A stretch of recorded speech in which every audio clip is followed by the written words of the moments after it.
सार्थक हो जाए। और मैं ये इसलिए बोलती हूँ, देखो ऊपर वाले ने जब धरती बनाई ना, तो पेड़ पौधे, जीव जंतु, नदी, पहाड़, फल फूल, हर कुछ पहले बनाया। सब कुछ पहले बनाने के बाद सबसे बाद में इंसान को भेजा कि अब तुम जाकर के इन चीजों का सुख भोगो। खाने का व्यवस्था, रहने का व्यवस्था, हमारे लिए काम करने के लिए, सर्विस के लिए जानवरों का व्यवस्था, सवारी कर सके इसलिए घोड़ा को भेजा, रखवाली कर सके इसलिए कुत्ता को भेजा, हर चीज पहले तैयार करके भेजा। अब धरती पे जाके रॉयल लाइफ जीना है, राजा महाराजा की तरह जीना है। लेकिन हम इंसान यहाँ आके करते क्या है, जैसे तैसे जीवन को काटते हैं, गुजारा करके चलाते हैं।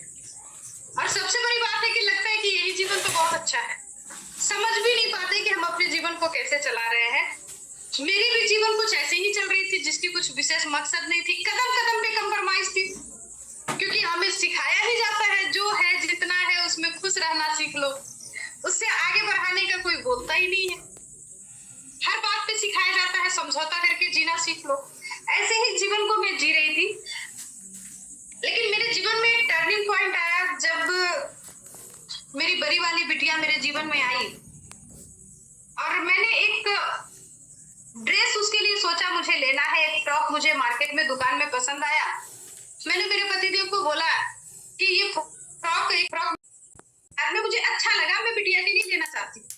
सर मुझे किसी चीज के लिए मना नहीं करते, उन्होंने मना नहीं किया, लेकिन बोला कि मैं शाम में जब आऊंगा ऑफिस से वापस, ड्यूटी से वापस आऊंगा तो चलेंगे मार्केट और ले लेंगे जो तुम्हें पसंद आया ड्रेस।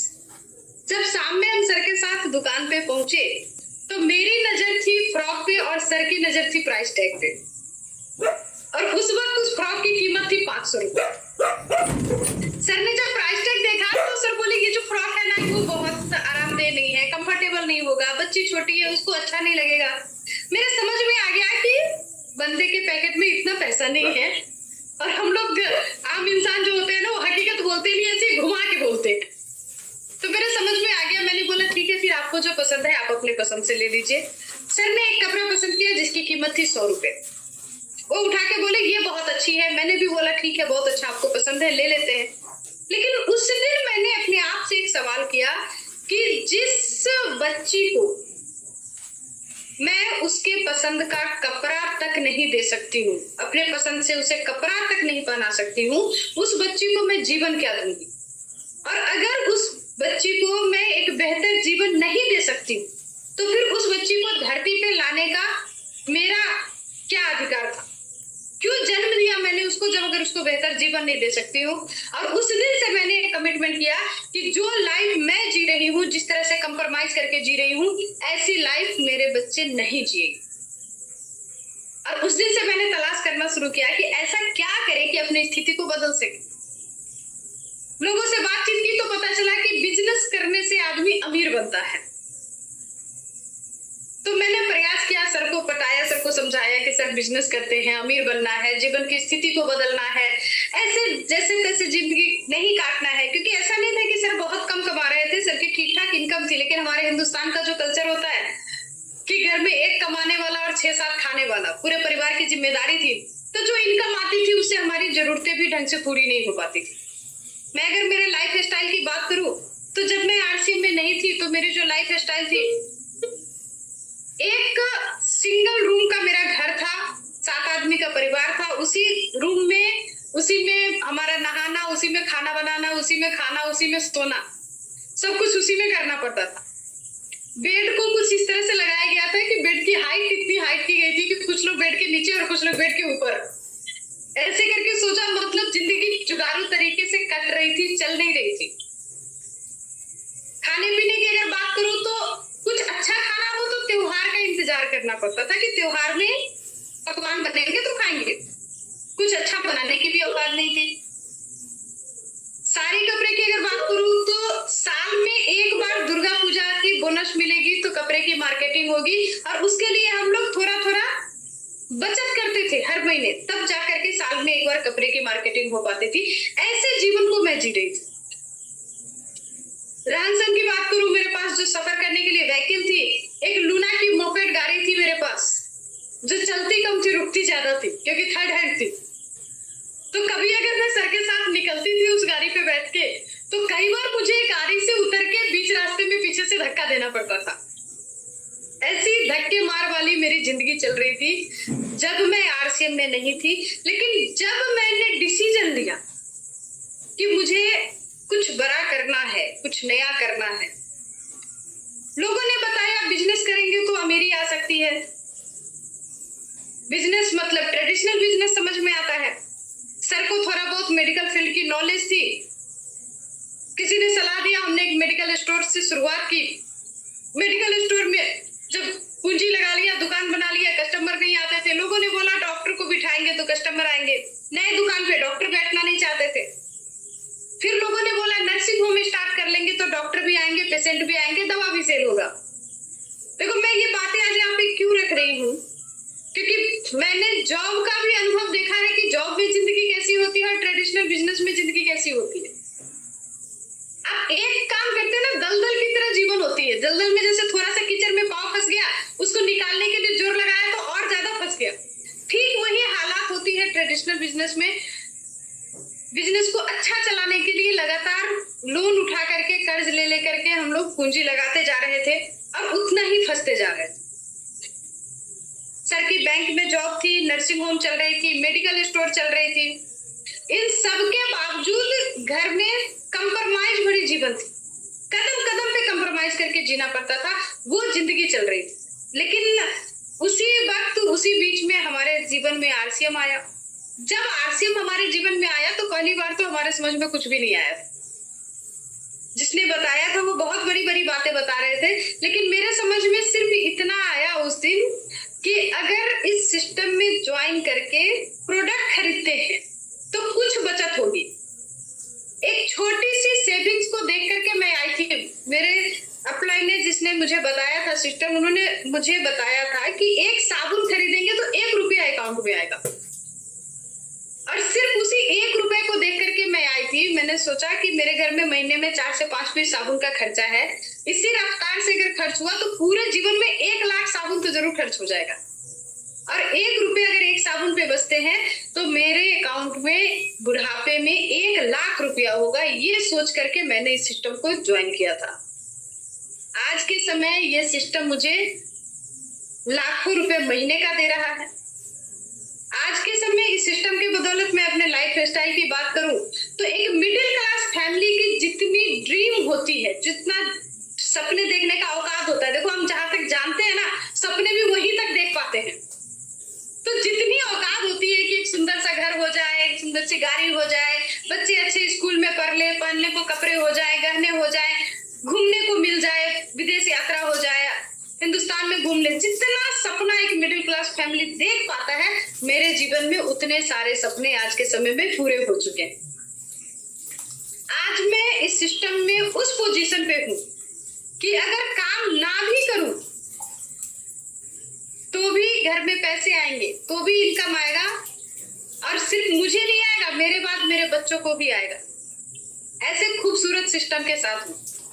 लेकिन फिर भी अगर आज काम करती हूँ, फिर भी अगर आज मीटिंगें लेती हूँ, फिर भी अगर टीम में लोगों को फॉलो अप करती हूँ, फिर भी 1 PM जैसे शानदार सिस्टम जो गुरुदेव के माध्यम से मिला है उसका अगर जिम्मेवारी लेकर के काम करती हूँ, तो इसलिए करती हूँ कि जब अपना पेट भर जाता है ना, तब आदमी को समाज सेवा समझ में आता है।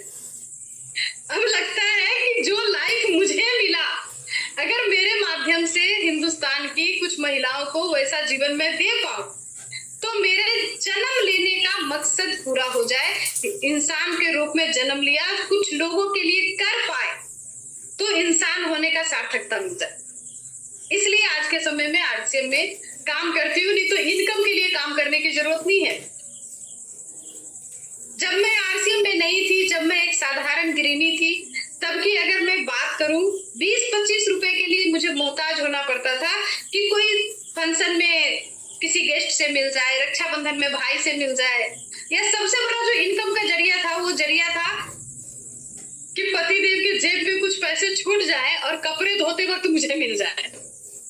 ये मेरा सबसे बड़ा इनकम का जरिया था। आज के समय मैंने मेरे खुद के इनकम से मेरे पतिदेव को 25 लाख की कार गिफ्ट की है, और ये मेरे लिए एक बहुत प्राउड का मोमेंट है।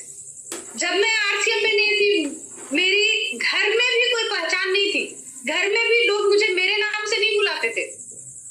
हमारे यहाँ चलता है कि किसी की दादी, किसी की नानी, किसी की चाची कुछ कह के बुला लेंगे, किस गांव से आई है उस गांव के नाम से बुला लेंगे, लेकिन खुद के नाम से खुद के घर में नहीं बुलाते हैं। पहचान नहीं थी। आज के समय मुझे पूरे हिंदुस्तान में लोग मेरे नाम से जानते हैं। ये मेरे लिए एक बहुत प्राउड की बात है। आरसीएम पैसे तो देता है, लेकिन पैसे के साथ और भी बहुत कुछ देता है। जिस महिला की घर में कोई सम्मान नहीं थी, घर में कोई वैल्यू नहीं था, घर के लोग किसी लायक नहीं समझते थे, आज उस महिला को भारत सरकार के द्वारा लाइफ टाइम अचीवमेंट अवार्ड मिलता है। ये आरसीएम में हो सकता है। यानी आप अपने जीवन में जो चाहें वो सब देने की इस सिस्टम में क्षमता है। अब बात रही कि मिलेगा कैसे। अगर क्षमता है, आसान है, तो हर किसी को मिल जाना चाहिए। आज भी हमें ऐसे लोग मिलते हैं जिनसे बात करो तो बोलते हैं मैंने ज्वाइन किया था बहुत पहले, मेरे पिताजी ने ज्वाइन किया था, सामान तो अच्छा था, कुछ दिन खाया, लेकिन कुछ हुआ नहीं। हुआ इसलिए नहीं क्योंकि आपने कुछ किया नहीं। क्या अंतर होता है उन लोगों में जिसने मुझे आरसीएम बताया था। वो आज भी लोगों के घरों में शादियों में फोटो खींचता है। मैंने उनसे आरसीएम को सुना था, लोग मेरे साथ फोटो खिंचवाते। सिस्टम वही है, कंपनी वही है, अपलाइन वही है, प्रोडक्ट्स वही है, फिर अंतर कहाँ है? अंतर है कि मैंने हमेशा सोचा, आज जो भी कोर लीडर्स है, मैं बहुत इज्जत करती हूँ हमारे कोर लीडर्स की, क्योंकि इन्होंने जिस वक्त शुरू किया आरसीएम उस वक्त तो कुछ भी नहीं था दिखाने के लिए, ना प्रोडक्ट थी, ना कुछ इंफ्रास्ट्रक्चर थी उस तरह से, ना अचीवमेंट थी, सिर्फ ड्रीम था। एक दिन होगा, ऐसा करेंगे। उस सपने को दिखा दिखा करके इन्होंने, बोलते ना, जंगल झाड़ को काट करके हाईवे बनाया हमारे लिए। हम तो बस अभी आराम से चल रहे हैं, कोई तकलीफ ही नहीं है। लेकिन इन लोगों ने कितने संघर्ष के साथ इस सिस्टम को खड़ा किया, यहाँ तक लेके आए। कुछ तो कारण रहा होगा इनमें, और कुछ कारण उनमें जो कुछ नहीं कर पाए, जो आज भी बोलते हैं कि ज्वाइन किए थे, कुछ नहीं हुआ था। तो मेरे दोस्त, मैं आप सबको बस एक ही चीज बोलना चाहती हूँ, मैंने जो किया है, मेरी कोई बहुत बड़ी एजुकेशन नहीं है, बहुत बड़ी कोई नॉलेज नहीं है। टीटीएमपी की मेरी डिग्री है, मतलब टान टून के मैट्रिक पास किया है मैंने। जो भी मैं बात कर रही हूँ अपने जीवन के अनुभव से बात कर रही हूँ। क्या करना पड़ेगा? आप चाहते हैं अगर आपके लाइफ में सफलता हो, और सफलता का मतलब क्या होता है? सफलता का मायने सिर्फ पैसा नहीं, नाम भी हो, समाज में पहचान भी हो, पैसा भी हो, लोगों के दिल में प्यार भी हो, और सिक्योरिटी भी हो। ऐसा नहीं कि आज तो बहुत पैसे कमा रहे हैं और कल क्या होगा कुछ नहीं पता, तो उसे भी सफलता नहीं कहेंगे। अगर आप चाहते हैं सफल होना, तो बनना पड़ेगा हीरो। हीरो क्यों बनना पड़ेगा? देखो, हम लोग जब पिक्चर देखते हैं ना, कोई पिक्चर की बात आती है, तो हम लोग जैसे अगर पिक्चर देखने की बात हो तो सबसे पहला जो सवाल आता है ना, फिल्म में हीरो कौन है, हीरोइन कौन है। हम लोग कभी ये नहीं पूछने जाते कि डायरेक्टर कौन है, म्यूजिक किसने लिखा है, गाना किसने गाया है, ये सब बाद में आती है। सबसे पहले आती है कि फिल्म में हीरो कौन है, क्योंकि एक हीरो के ऊपर डिपेंड होता है कि फिल्म कैसा सुपरहिट होगा या फ्लॉप होगा। उसके एक्टिंग पे, उसके कार्यशैली पे डिपेंड होती है कि फिल्म कैसी चलेगी, बहुत मायने रखती है। ठीक उसी तरह इस सिस्टम में अगर कामयाब होना चाहते हैं तो हमें भी बनना पड़ेगा इस सिस्टम का हीरो।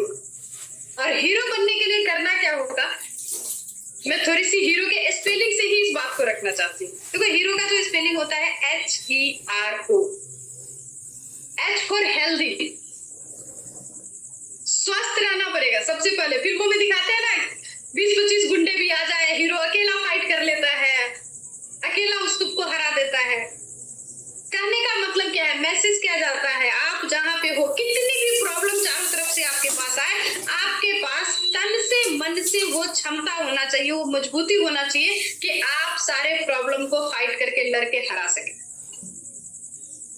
और इसको करने के लिए थोड़ी सी अपनी चीजों में बदलाव लानी पड़ेगी, अपनी दिनचर्या में बदलाव लानी पड़ेगी। सुबह में देर तक सोना सभी को बहुत अच्छा लगता है, लेकिन जितने भी महान शख्सियत होते हैं ना, वो सुबह में देर तक नहीं सोते, वो जल्दी उठते हैं, वो अपने ऊपर काम करते हैं, तभी वो कामयाब है। आप किसी भी क्षेत्र की बात देखो। मैंने सलमान खान की पहली पिक्चर जब आई थी, मैंने प्यार किया, सलमान खान उस वक्त इतने वो पतले दुबले थे कि उस पिक्चर में शूटिंग करने के लिए उनको पैंट के अंदर 6 लेगिंग्स पहनाई गई थी ताकि उनका बॉडी थोड़ा सा दिखे। उनके पतले दुबले शरीर की वजह से उनको फिल्मों में काम नहीं मिल रहा था, लेकिन उन्होंने अपने बॉडी पे काम किया, जिम गए, एक्सरसाइज किया और बाद में बॉडी ही उनकी पहचान बन गई। जो उनकी सबसे बड़ी कमी थी वही उनकी पहचान हो गई। बहुत सारी फिल्में तो इसी पे हिट हो गई कि सलमान खान की बॉडी 6 पैक बना लिया, ऐसा बॉडी बना लिया, इस बात पे हिट हो गई। अमिताभ बच्चन जी जब रेडियो जॉकी के लिए काम करने गए थे, उनको इसलिए निकाल दिया गया था कि आपकी आवाज अच्छी नहीं है, लोगों को अट्रैक्ट नहीं कर पाएगी। आज के समय अमिताभ बच्चन जी के आवाज के पैसे मिलते हैं, लोग उनके आवाज के दीवाने हैं। ऐसा नहीं है कि उसी आवाज पे मिल गया, उन्होंने अपने उस आवाज को ठीक करने के लिए अपने ऊपर काम किया। तो हमें भी अपने ऊपर काम करना पड़ेगा। हेल्दी बनने का जो सबसे आसान तरीका है, ऐसे खाना को खाएं। और सर की यहाँ पे ट्रेनिंग होती है, हम सबके आदरणीय गुरुदेव बीसी सर, वो तो एक्सपर्ट हैं। सर तो सिर्फ खाने से बता देते हैं कि कैसे हम स्वस्थ हो सकते हैं, कैसे हम अच्छे लाइफ को जी सकते हैं। तो बस हमारी जो जीवन शैली है उसमें खान पान को थोड़ा सा ठीक करें, थोड़ा सा टाइम अपने एक्सरसाइज पर दें और सबसे ज्यादा जरूरी है मेंटल हेल्थ। और इसके लिए मुझे जो लगता है, मैं जो करती हूँ, सबसे आसान तरीका 24 घंटे में कम से कम 10 से 15 मिनट अपने लिए समय निकालें। जो टाइम बिल्कुल आपका हो, जिस वक्त आप अपने मन को बिल्कुल शांत कर सके। कुछ और करने की जरूरत नहीं है। जब आप थॉटलेस हो सके, विचार विहीन अपने आप को कर सके, और उसका सबसे आसान तरीका है कि बिल्कुल शांत होकर के अपने सांसों पर ध्यान दें। इससे आपकी जो आध्यात्मिक ऊर्जा है वो जागृत होगी और मेंटल पावर भी बढ़ेगा, मानसिक शक्ति भी आपकी बढ़ेगी। तो सबसे पहले अपने आप को हेल्दी बनाना है। हेल्दी बनाने के लिए हमारे पास बहुत सारे आरसी में प्रोडक्ट्स हैं, जैसे न्यूट्रिशन के प्रोडक्ट्स हैं, गामा ओरिजिनॉल है, गुड डॉट है, और आरसीएम के ऑल प्रोडक्ट इसी थॉट से बनाए गए हैं जो कि हमारे स्वास्थ्य को अच्छा रखेगा। तो अगर आप 100% प्रोडक्ट यूजर होते हैं तो आप अपने आप को स्वस्थ करने का सबसे पहला काम करते हैं। दूसरा जो स्पेलिंग है ई फॉर एजुकेटेड, शिक्षित बनना पड़ेगा। आप जिस भी क्षेत्र में कामयाब होना चाहते हैं, कहते हैं कि आप जिस भी क्षेत्र में कामयाब होना चाहते हैं उस क्षेत्र में आम आदमी से 10% नॉलेज आपके पास ज्यादा होना चाहिए। आपको बाबा जी बनना है, पंडित जी बनना है तो धर्म की ज्ञान 10% ज्यादा कर लीजिए। डॉक्टर बनना है तो मेडिकल का नॉलेज, शरीर का विज्ञान 10% ज्यादा पढ़ लीजिए। मेडिसिन तो बाद में आता है, पहले बॉडी पढ़ना पड़ता है। वकील बनना है तो आम आदमी से 10% ज्यादा कानून जान लीजिए। कामयाब होना चाहते हैं तो जिस क्षेत्र में कामयाब होना चाहते हैं, आम आदमी से 10% ज्यादा नॉलेज अगर आप उस क्षेत्र का लेते हैं तो आप आराम से कामयाब हो सकते हैं। और वो नॉलेज लेने का जो सबसे अच्छा तरीका है वो तरीका है जूम वेबिनार। कहीं भी हैं आप, घर बैठे, ना आपका पूंजी लगता है, ना घर से कहीं निकल के जाने की परेशानी है, आप अपने घर से चीजों को सीख सकते हैं, जान सकते हैं, एजुकेटेड हो सकते हैं। और उसके अलावा बहुत सारी ट्रेनिंग सेशन है हमें मिलती रहती है दादू की तरफ से अक्सर। और मैं यहाँ पे देख पा रही हूँ कि सिस्टम में तो इस सिस्टम के मास्टर जिनको बोला जाता है, हम सबके आदरणीय केसी सर हैं, तो उनके एजुकेशन से बढ़ के तो और कुछ मुझे लगता ही नहीं कि और कुछ चाहिए। बस बातों को सुन के अपने पे लागू करना पड़ेगा। सिर्फ सुन लिया और दिमाग से निकल गया तो कुछ नहीं होगा। सुनिए, नोट बनाइए और उस नोट पे काम करना है। घर से निकलना है, फील्ड में जाना है, जूम पे सीखना है और फील्ड में